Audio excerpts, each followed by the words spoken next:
Ave Maria, cheia de graça, o Senhor é convosco. Bendita sois vós entre as mulheres, e bendito o fruto do vosso ventre, Jesus. Santa Maria, Mãe de Deus, rogai por nós, pecadores, agora e na hora de nossa morte. O Senhor esteja convosco. Desça sobre vós, sobre essas formações, sobre a tua preparação para a consagração total à Virgem Maria, a bênção de Deus Todo-Poderoso, Pai, Filho e Espírito Santo. Amém. Muito bem, podemos sentar. Hoje, então, eu quero falar para vocês a respeito das excelências da Virgem Maria. Nossa Senhora é a magnificência de Deus, é a obra-prima de nosso Senhor, é o que Deus fez de mais belo, é a criação mais bela de Deus. E aí São Luís ele vai falar no capítulo 1 assim, né? Deus juntou as águas e deu o nome de mar. Quando Deus juntou as graças, Ele deu o nome de Maria. E então nós vemos o anjo indo saudar a Virgem, ave cheia de graça. Tem gente que não gosta que nós rezamos a Ave Maria. No entanto, a Ave Maria é uma oração bíblica. Ave Maria, palavra do anjo, cheia de graça, palavra do anjo. O Senhor é convosco, palavra do anjo. Bendita sois vós entre as mulheres, palavra de Isabel. E bendito o fruto do teu ventre, palavra de Isabel. A oração da Ave Maria é uma oração bíblica, é uma oração cristocêntrica. Então, sem vergonha nenhuma nós podemos rezá-la. Maria é o que Deus fez de mais belo. Não podendo criar um ser humano mais perfeito, não podendo criar uma pessoa humana mais perfeita, Deus criou Maria. Impossível uma pessoa humana mais virtuosa. Impossível uma pessoa humana mais bela. Junte as belezas da criação todas. Junte as virtudes de todos os santos, junte a glória de todos os bem-aventurados do céu, não chegará à beleza, às virtudes e às glórias de Maria. E nós podemos nos perguntar então, o que de Maria há de maior? Isto é, o que é que faz de Maria mais a criatura mais perfeita de Deus? É ela ser cheia de graça? Ou é ela ser a mãe de Deus? O que faz de Maria a criatura mais perfeita de toda a criação é o fato de ela ter sido eleita por Deus. Desde toda a eternidade. O que faz de Maria a obra-prima de Deus é o fato de ela ter sido eleita por Deus a mãe do Salvador. Então, da maternidade divina brotam todas as glórias de Maria. Porque ela é mãe de Deus, ela é cheia de graça. Porque ela é mãe de Deus, ela é imaculada. Porque desde a eternidade, Deus a sonhar, a mãe de Deus, ela é assunta ao céu. Então, o que há de maior nesta Virgem? O que há de maior nessa criação perfeita? A maternidade divina. Em vista da maternidade divina, Deus sonhou com a Virgem Maria desde o princípio. Então, antes que Deus ele criasse o mundo, antes que Deus ele criasse os homens, ele já sonhava com Nossa Senhora. Ora, mas como Deus podia, antes da criação do homem, sonhar com a Virgem Maria? Quer dizer então que ele criou o homem já sabendo que o homem ia cair no pecado? E mais, criou o homem já sabendo que, caindo no pecado, ele precisaria de um Salvador? Exatamente. Nada foge do conhecimento de Deus. Nada foge da providência divina. Ora, mas então Deus é um Deus mau. Porque se ele criou o homem sabendo que ele iria pecar, por que então ele não mudou de ideia?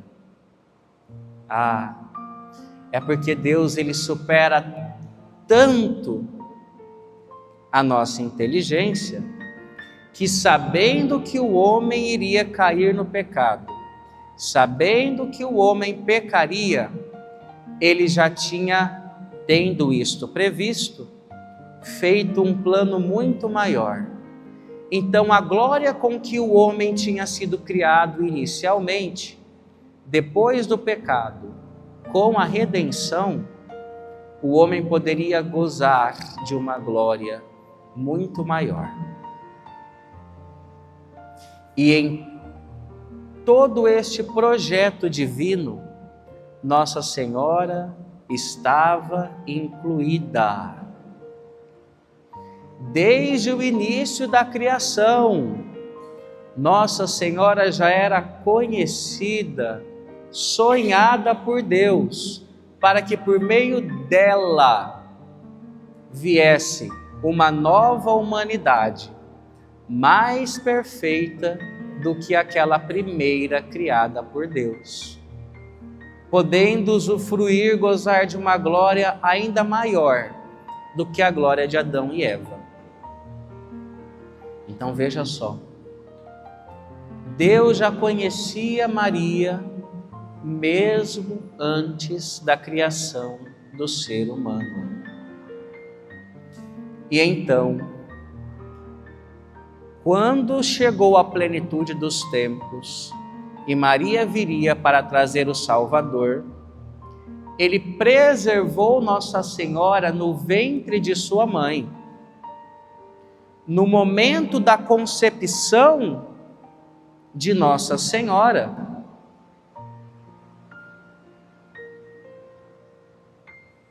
ela não teve pecado original nenhum. Depois que Adão e Eva pecou, todos os filhos de Adão e Eva, isto é, a humanidade inteira, nasceu com a herança de nossos primeiros pais. Qual que é a grande herança que você recebeu de Adão e Eva? O pecado original. É isso aí, fazer o quê? O pecado original, ele rompe com a nossa harmonia, com os dons preternaturais da imortalidade, da ciência infusa. Agora o homem é concebido sem a caridade, sem a presença de Deus, sem a harmonia. O homem é concebido agora como criatura, não como filho. Por isso que o batismo é necessário, porque no batismo, nós que nascemos com o pecado original, somos lavados do pecado e nascemos para a vida nova da graça. O que fica do pecado original são os efeitos, as consequências. Então a gente é desarmônico, a nossa inclinação é sempre para o mal, né? Se você pode sentir inveja, fique tranquilo, você vai sentir. Se você pode sentir raiva, fique tranquilo, você vai sentir. Porque pelo pecado original, nós somos todos inclinados para o mal. Essa história do bom selvagem, que o homem nasce bom e a sociedade o corrompe, ela é bem errada. O homem, ele não nasce bom. O homem, ele nasce muito mal. Olha para as crianças. O egoísmo delas. Nosso Senhor fala, né? Vinde a minhas criancinhas. É o reino dos céus quem tem o coração como de uma criança. Mas vai conviver com uma criancinha para você ver como que é. Não é? A infância que Jesus fala é outra, tá? Por quê? Porque já nasce com o pecado original. Nossa Senhora, tendo em vista toda esta preparação, tendo em vista a sua maternidade divina, quando ela foi concebida imaculada. O que significa imaculada? Mancha é mácula, né? Então, imaculada quer dizer, ela foi concebida desde a concepção, não teve em nenhum momento a presença do pecado. Ela foi desde a concepção preservada do pecado original. De tal modo que Nossa Senhora nunca foi tocada por Satanás. O pecado nunca teve poder sobre esta mulher. Na infância de Nossa Senhora, ela que era imaculada, ela não teve sequer nenhuma inclinação para o mal. Nós não conseguimos compreender como foi a infância, a adolescência, a meia-idade dessa mulher que nunca fora tocada pelo pecado. Nunca teve sequer a menor inclinação para o mal. Em nenhum momento ela teve uma desordem interior. Nossa Senhora nunca se entristeceu pelo bem do outro. Nossa Senhora nunca falou mal de ninguém. Nossa Senhora nunca teve um pensamento impuro. Nossa Senhora nunca disse não quando devia dizer sim. Nunca disse sim quando devia dizer não. Nós estamos falando da maior obra do Criador. Deus não, em sua onipotência, Deus não poderia fazer alguém maior do que Nossa Senhora. Ou melhor, Deus nunca poderia fazer uma pessoa humana maior do que Nossa Senhora. Mais pura e mais. Olha que bonito. Adão e Eva também foram criados sem pecado. Não existia pecado quando Adão e Eva foram criados. No entanto, a uma certa altura, eles se deixaram levar por Satanás. Nossa Senhora não. Ela nunca se deixou levar por Satanás. Nossa Senhora fiel na concepção, no nascimento, na infância, na vida adulta, até a morte. Se Nossa Senhora morreu. A gente não sabe se Nossa Senhora morreu ou se ela dormiu e foi elevada ao céu. Por isso nós falamos da dormição de Nossa Senhora. Se ela morreu ou não, nós não sabemos, não é? Mas a igreja sempre retratou a morte de Nossa Senhora como um sono. A dormição de Maria. Ela dormiu e foi elevada aos céus. E você imagina que lindo esse momento da Assunção de Maria. A cada metro mais próximo, o céu tem que ser um lugar físico. Em algum lugar o corpo de Jesus está, porque Jesus ressuscitou. Em algum lugar o corpo de Maria está, porque ela foi elevada de corpo e alma. Então, o céu tem que ter um lugar físico. Imagine o corpo de Nossa Senhora sendo elevado por Deus. E à medida que ela se aproximava de Jesus, os anjos cantavam mais alto, mais forte, mais belo, uma harmonia que nós nunca ouvimos e só iremos ouvir um dia se formos salvos. E a Santíssima Trindade, Pai, Filho e Espírito Santo, esperando Nossa Senhora chegar nas alturas para que a Trindade coroasse Maria como Rainha do céu e da terra. Aqui o modelo perfeito da criação. Aqui a meta de todo ser humano. Aqui a pessoa humana perfeita. Aqui aquela que nunca foi contaminada pelo pecado e nunca se deixou ser levada por ele. As glórias de Maria, as excelências de Nossa Senhora. Nós podemos falar muitas coisas de Maria, mas que bonito meditar as excelências, as maravilhas que Deus fez nesta mulher.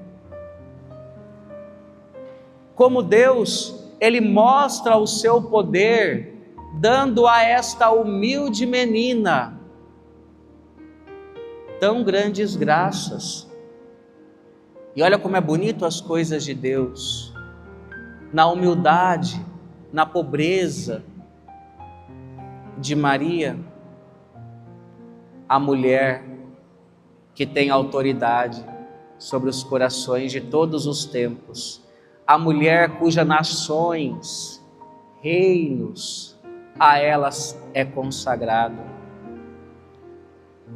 A mulher que nossa, aqui no Brasil, é padroeira. Aquela a quem os homens todos, em algum lugar da terra, em todos os lugares, em algum lugar, alguém está rezando a Ave Maria. Nesse momento, em muitos lugares, tem pessoas nas igrejas dedicadas a ela. Nós estamos aqui na paróquia de Nossa Senhora do Rosário Oeste, na cidade de Rosário Oeste. O mundo todo reverencia essa Virgem, que na humildade ganhou de Deus a autoridade para governar todos os corações. No seu tratado aí, você pode abrir no parágrafo número 5. Estamos ainda na introdução. O parágrafo número 5 do tratado, ele diz assim, olha: Maria é a obra-prima por excelência do Altíssimo. Essa coisa aqui da obra-prima não é a primeira obra, quer dizer, que Deus, a primeira coisa que Ele criou foi ela. Não, obra-prima quer dizer o seguinte: Em ordem de excelência, ela é a primeira. Na ordem da beleza, ela é a primeira. Maria é a obra-prima do Altíssimo, cujo conhecimento e domínio Ele reservou para si. Olha, eu estou gastando tempo aqui para falar para vocês das excelências de Maria, mas é o seguinte: o conhecimento dela, Deus reservou para Ele. Isto é, tudo isso que eu estou falando para vocês, não é nada ainda perto do que é essa Virgem. Essas excelências todas que eu estou elencando, a Imaculada Conceição, a sua gloriosa Assunção, Maria Rainha, a maternidade divina, todas essas excelências ainda não diz nada sobre o que ela é. Porque embora nós a conheçamos, há muito dela que só Deus conhece. Porque Deus se reservou para Ele o conhecimento desta Virgem Santa. Podemos dedicar igrejas, podemos rezar rosários, cantar ladainhas, compor orações, e ela não será suficientemente louvada e conhecida pelos homens. Podemos fazer blusas, podemos dar o nome dela para grupos, dar o nome dela às cidades, consagrar países a ela, ainda assim ela não será louvada suficientemente, porque nós não conhecemos tudo o que ela é. Deus reservou para si o conhecimento desta Virgem.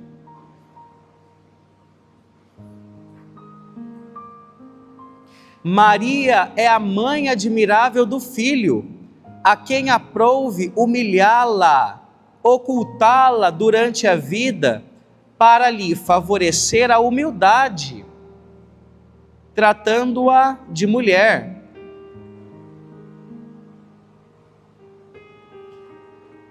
Maria é o santuário, o repouso da Santíssima Trindade, em que Deus está mais magnífica e divinamente que em qualquer outro lugar do universo. Olha isso, Maria é o templo da Santíssima Trindade. Você quer encontrar a Trindade? Vai a Maria. Você quer encontrar Jesus? Vai a Maria. Vocês estão fazendo a novena de São José? Eu estou fazendo a novena de São José, e a minha intenção da novena é eu pedir uma intimidade com a Trindade e a graça de não cair em pecado mortal. São José é forte para isso. Mas olha só, Maria é o templo da Trindade. Se queremos ter intimidade com a Trindade, se queremos conhecer Jesus, vai a Maria. Maria é a casa de Deus. Maria é o novo templo. Para quem participou da missa, viu que Jesus estava perdido e José o encontrou no templo. Maria é o novo templo. Se perdeu de Jesus,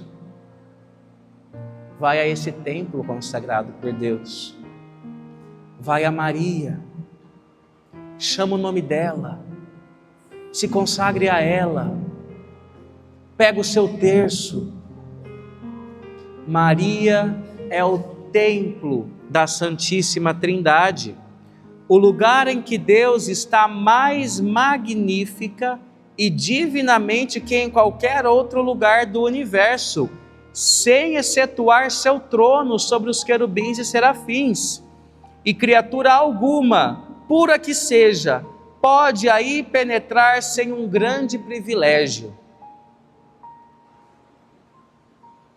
É um privilégio chegar a Maria, porque ela guarda a Trindade.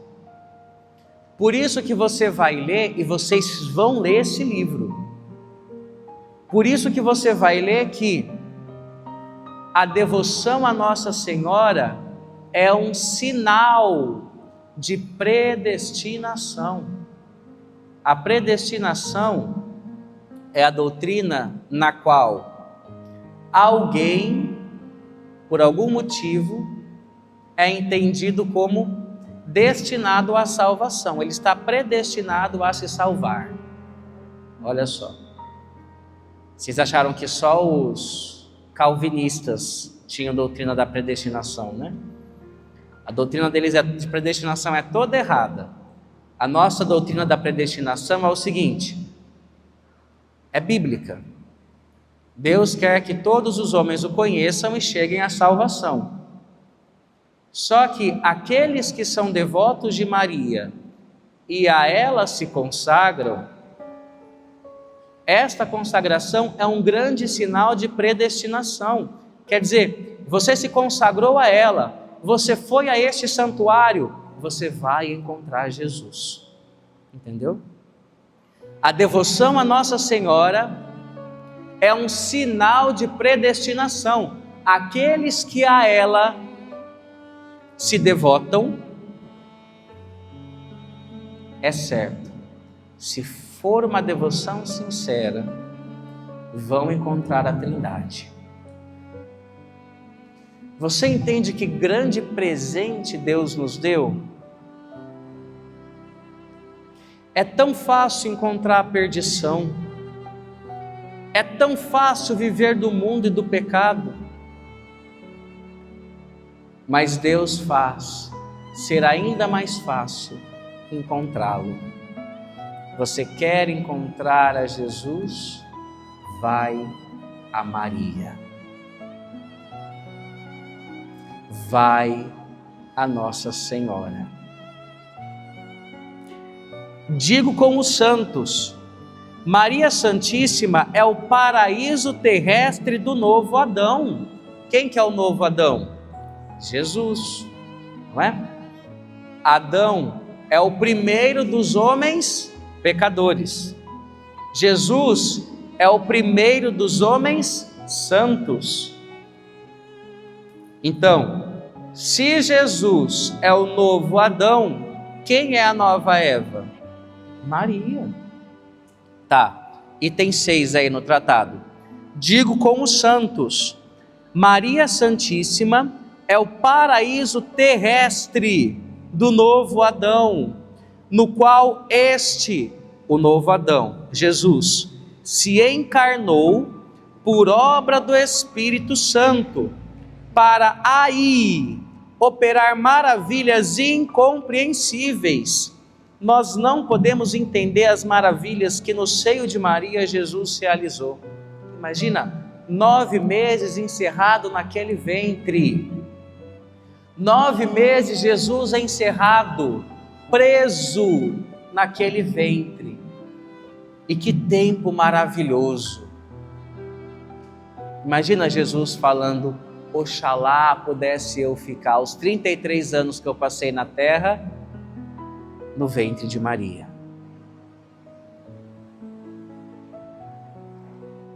E ali naquele ventre, naquele coração, naquele corpo, naquela alma, quantas graças maravilhosas Deus não teria derramado. Experimente adorar Jesus todos os dias. Você vai notar que a tua vida vai mudando. Fica meia hora na adoração. Ah, mas se você adorar Jesus 24 horas, e as 24 horas Ele presente no teu seio, oh meu Deus, quantas maravilhas Deus não realizou nessa mulher.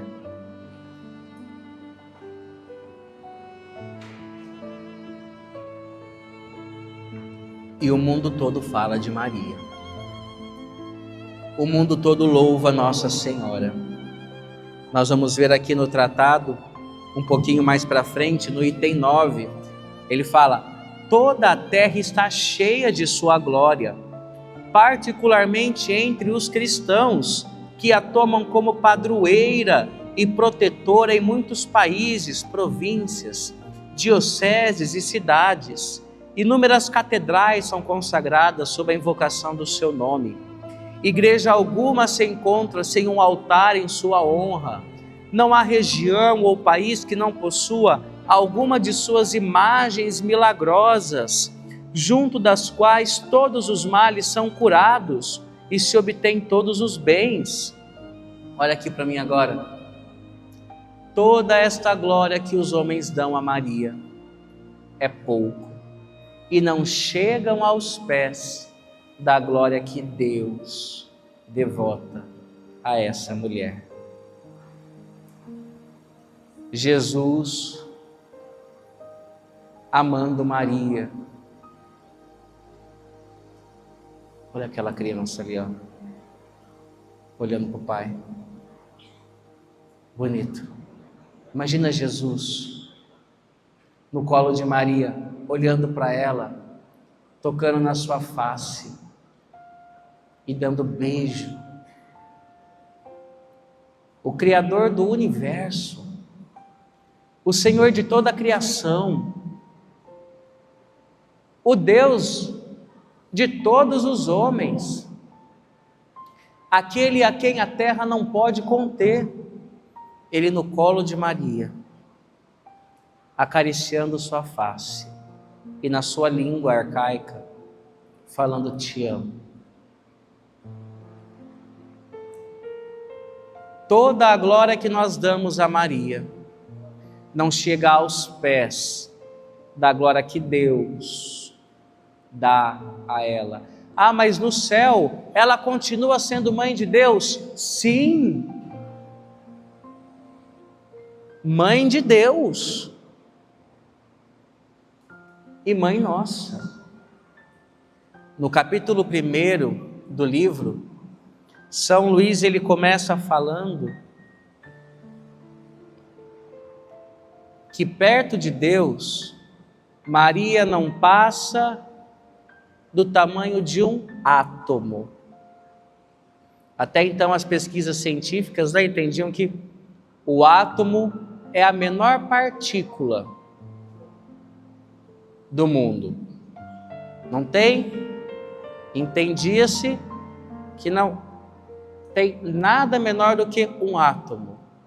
São Luís fala que Maria, do lado de Deus, não passa de um átomo. Quer dizer, dando glória a ela, se consagrando a ela, nós não estamos tirando o lugar de Deus. Nós temos a perfeita consciência de que perto de Deus, Maria não chega a ser um átomo. Digo, entretanto, o santo fala no item 15, que supostas as coisas como são, já que Deus quis começar e acabar suas maiores obras por meio da Santíssima Virgem, depois que a formou, é de crer que não mudará de conduta nos séculos dos séculos, pois Deus é imutável em sua conduta e em seus sentimentos. Ora, é verdade que ao lado de Deus, Maria não passa de um átomo, mas Deus quis começar e terminar toda a sua criação por meio de Maria. Ele começou a obra, Jesus encarnado, né? O primeiro milagre de Jesus, na ordem da natureza, qual que foi? Que a gente medita, né, nos mistérios gozosos. Qual foi o primeiro milagre de Jesus? Na ordem da natureza, é a transformação da água em vinho, né? Nossa Senhora fala: fazei tudo o que Ele vos disser. Mas isso é na ordem da natureza, das coisas físicas, da physis. E na ordem da graça, qual que foi o primeiro milagre de Jesus? O primeiro milagre de Jesus na ordem da graça quer dizer que ele transformou mesmo a alma de alguém na sua encarnação. Foi a santificação de João Batista. Quando Maria ela vai visitar a sua prima Isabel, o que acontece? Ela saúda Isabel e Isabel dá um salto de alegria, não é? A igreja sempre entendeu que naquele momento Jesus, por meio de Maria, estava santificando João Batista. Então, no ventre de sua mãe, João Batista foi santificado e nasceu sem pecado. Mas ele foi concebido com pecado. Por isso que a gente só celebra 3 festas de nascimento. As festas dos santos é sempre a data do seu martírio, de quando ele é morto. Mas nós celebramos 3 natividades na igreja. Tem a natividade de Jesus, que é Natal. A natividade de Maria e a natividade de João Batista. Porque João Batista foi santificado ainda no ventre de Isabel.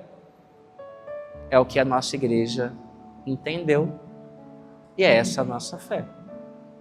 Então, o primeiro milagre de Jesus na ordem da natureza, da physis, é verdade.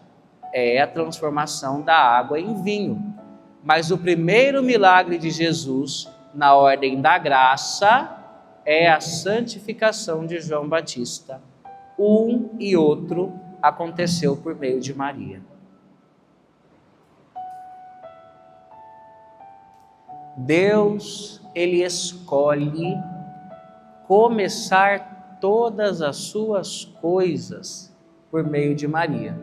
E ele também escolhe terminar todas as suas coisas por meio de Maria. Nós vimos na semana passada que a Bíblia começa com uma figura de Maria. Quem que é? A mulher que tem inimizade com a serpente. E como é que a Bíblia termina lá no livro do Apocalipse? Com a mulher vencendo o dragão, a antiga serpente. Apocalipse 12. Deus, ele começa e termina todas as suas coisas por Maria. Então é verdade, ao lado de Deus, Maria não passa de um átomo, mas Deus a escolheu para uma missão enorme e maravilhosa: começar o reino de Deus nos nossos corações. O reino de Deus, ele começa em nós por Maria.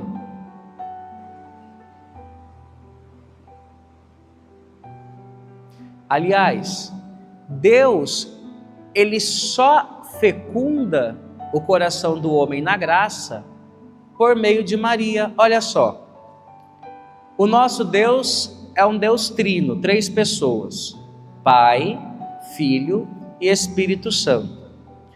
Na teologia da Trindade, nós vamos aprender que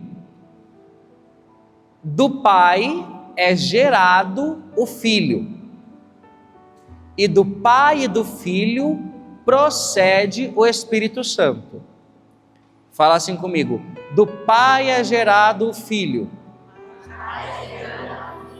do Pai e do Filho procede o Espírito Santo. E do Espírito Santo? Acabou aí.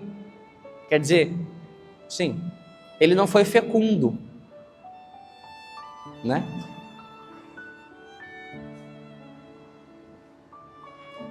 Quando é que o Espírito Santo se fez fecundo? Quando em Maria, a palavra fala, o Espírito, pelo Espírito, ela concebeu Jesus. Olha só. o Espírito Santo, não por incapacidade, mas por desígnio divino, ele se faz fecundo em quem? Em Maria. Em Maria, o Espírito Santo faz gerar o Cristo encarnado. Nós temos aqui uma notícia muito importante. O Espírito Santo, ele gera Jesus aonde ele encontra Maria, nos corações devotados a Nossa Senhora, naqueles corações que rezam para a Virgem Maria. O Espírito Santo vem e gera Jesus. Sabe por que as pessoas andam sem Deus no coração? Porque o Espírito Santo vem e não encontra Maria nos corações. Porque quando o Espírito Santo vem e encontra Nossa Senhora, aí acontece o milagre da graça. Jesus é gerado. Deus se faz fecundo em Nossa Senhora. Por incapacidade dele, ele não podia fazer isso diretamente, sem uma igreja, sem Maria. Poderia, mas é assim que ele fez? Não. E como Deus ele é imutável, como Deus ele não muda o seu modo de operar, há de se crer que ele se faz fecundo com Maria. Há de se crer que ele vai continuar na história agindo do mesmo modo que ele agiu há 2000 anos atrás. Abre aí no seu tratado, número 17.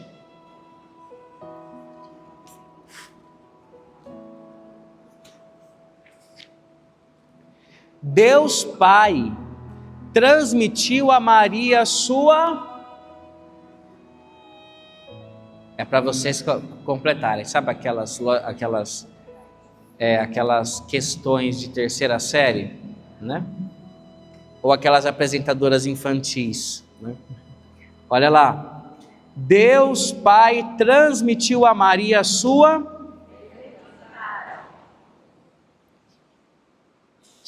fecundidade, na medida em que a podia receber uma simples criatura, para que ela pudesse produzir o seu filho em todos os membros do seu corpo místico. Olha isso. Deus ele comunicou a fecundidade a Maria para que ela, como trouxe Jesus na carne para o mundo, trouxesse Jesus no espírito dos homens e de cada um deles. Deus ele se faz fecundo em Maria.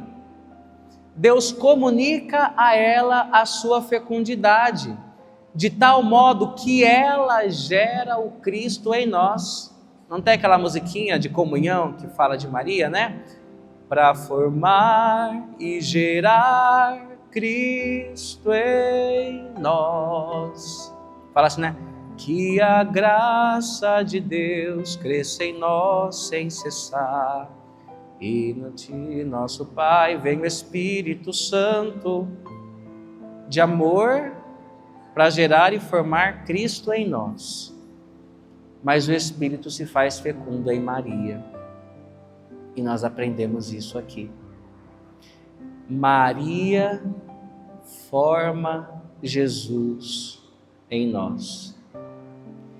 E se Jesus é pouco conhecido dos homens, é porque Maria não tem sido suficientemente conhecida e louvada. É porque Maria não tem sido suficientemente rainha dos corações. Lembra que nós falamos que o tratado, ele foi escondido E 130 anos depois de sua composição, ele foi encontrado faltando 8 páginas na frente e 1 página no final. De tal modo que nós não temos o título original que o santo deu para ele. E nós falamos que hoje o nome do livro é Tratado da Verdadeira Devoção à Santíssima Virgem, mas nós podíamos dar um outro nome para o livro, que é O Reino de Jesus por Maria. É assim que São Luís, pelo menos é assim que nós temos hoje, né? O primeiro item. Vai lá no item 1. O livro começa assim: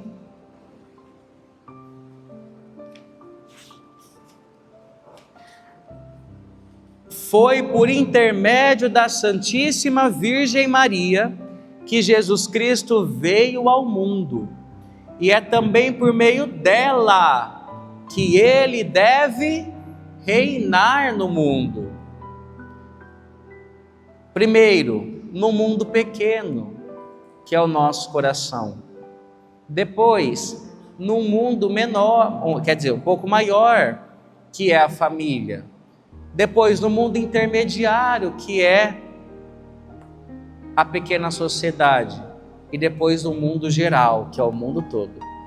Então, Jesus deve reinar nestes mundos por Maria, por intermédio dela. Agora abre aí o seu tratado no item 23.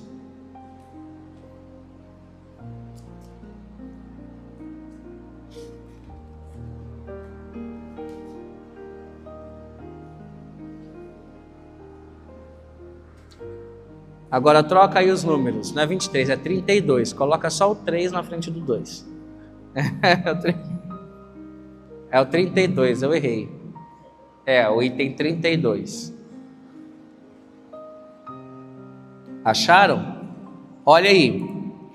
Um grande número de homens nasceu nela, diz o Espírito Santo. Conforme a explicação de alguns santos padres, o primeiro homem nascido em Maria é o homem Deus, Jesus Cristo. O segundo é um homem puro, filho de Deus e de Maria por adoção. Se Jesus Cristo, o chefe dos homens, nasceu nela, os predestinados, que são os membros deste chefe, devem também nascer nela, por uma consequência necessária. Segura aí nesse item, eu vou voltar nele. Como é que São Paulo fala que é a igreja? Que a igreja é o corpo de Cristo. Em Efésios nós vamos ler que Cristo é a cabeça do corpo e que nós somos o corpo de Cristo. Depois Santa Teresinha vai falar, né, que cada membro tem uma importância. Aí ela fala, no coração na igreja eu sou o amor. Santa Teresinha se identifica ali no corpo de Cristo com o coração, o amor. Mas para dizer, é bíblica esta analogia de que a igreja é o corpo místico de Cristo. Quem é a cabeça? Cristo. E quem são os membros, o corpo? Nós aqui. Ora, pois, se Maria é a cabeça, se Maria é a mãe da cabeça, seria uma abominação que ela não fosse a mãe dos membros também, né? Você já viu uma mãe dar à luz à cabeça de alguém? Ah, não, peraí, tem que esperar outra ali nascer que vai trazer o corpo. Não, isso não existe, é uma abominação, né? Se Maria deu à luz à cabeça da igreja, é certo que ela também dá à luz ao corpo da igreja, aos membros. Bom, volta aí no seu livro e vamos continuar de onde nós paramos. Não há mãe que dê à luz a cabeça sem os membros, ou os membros sem a cabeça. Seria uma monstruosidade da natureza. Do mesmo modo, na ordem da graça, a cabeça e os membros nascem da mesma mãe. E se um membro do corpo místico de Jesus Cristo, isto é, um predestinado, nascesse de outra mãe que Maria, que produziu a cabeça, não seria um predestinado, nem membro de Jesus Cristo, e sim um monstro na ordem da graça. Isto é tão certo que os padres da igreja diz: quem não tem Maria por mãe, não tem a Deus por pai. Olha, não dá para você ter Deus como seu pai e rezar Pai Nosso que estais no céu, se você não tem Maria por mãe. Ela é a mãe do corpo de Cristo, a mãe da cabeça e a mãe dos membros. E Maria está gerando aqui filhos de Deus. A missão de Maria para conosco, e aqui eu encerro, a missão de Maria para conosco é a mesma que ela teve para com Cristo. Para Cristo, ela serviu para alimentar, nutrir, gerar, fazer crescer. Para nós, ela tem a mesma missão de nos gerar para a vida da graça, nutrir a vida da graça em nós e nos fazer crescer. Então você quer ser gerado para a vida cristã? Quer ser gerado para a santidade?